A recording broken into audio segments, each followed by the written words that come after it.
Hey everyone, it's Miss V and I'm here today with your STEM challenge activity.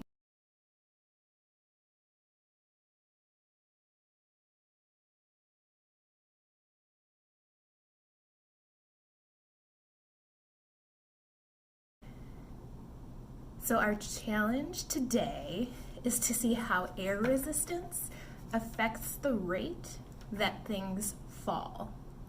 So let's first talk about what air resistance is.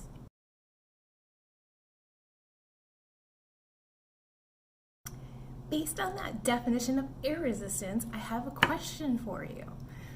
So out of the two objects that I have, a rubber bracelet and a piece of paper, which one do you think is going to experience more air resistance as it falls?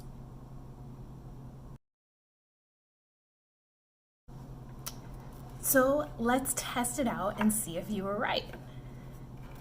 I'm going to hold them both at the same level as much as I can, and I'm going to let them drop, and we'll see which one hits first. And it was the rubber bracelet that hit first, meaning it did not experience as much air resistance. There wasn't as much air that was pushing up onto this rubber bracelet as there was on the piece of paper. So what is the biggest difference between these two objects? Yeah, so the biggest difference, right, is this one is solid all the way through, has no holes, whereas this one has a big hole. So as this one is falling, the air is able to go through the hole, right, and it can fall straight. As this one was falling, the air hits the paper, right, and resists against it, pushes up against it, right? And that's why you kind of saw this one floating down, because the air was pushing back up on it.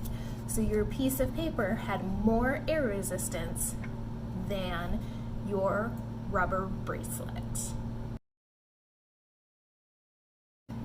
For this second part of the challenge, you're going to need the materials that were posted in the beginning.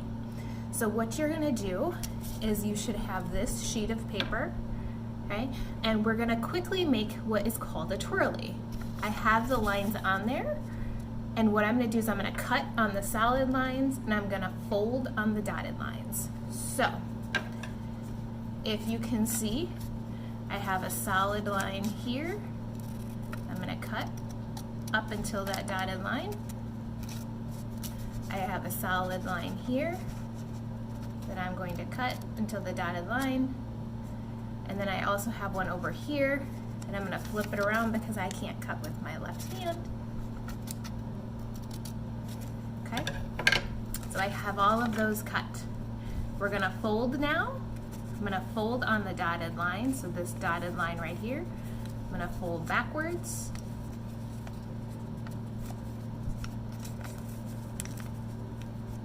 Same thing on the other side.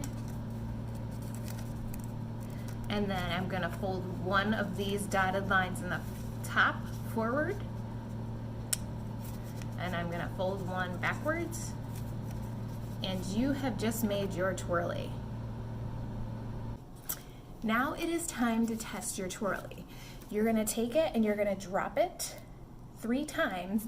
You're going to time it each time and write down that time to see how fast it fell. So from when you drop to when it ends.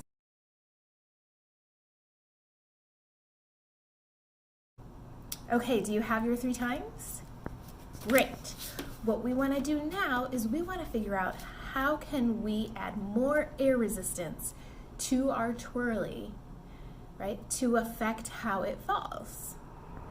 So go back to where we talked about the piece of paper, right, being solid, no holes, and the rubber bracelet that had a big hole in the middle. The piece of paper had more air resistance, right? So how can you add more air resistance to your twirly?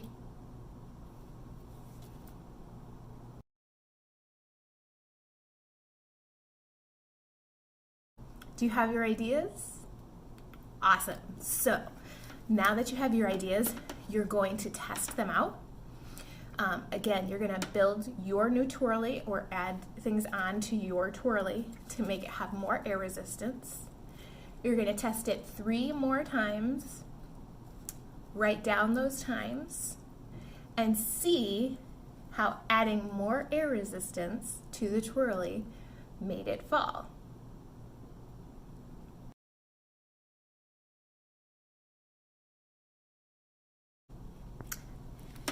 Okay, do you have the second set of times? So what did you find out about how the air resistance affected your twirly? I know I found by adding more wings, I added more air resistance to my twirly. There was more spots for the air to push up on my twirly, and so it actually fell slower.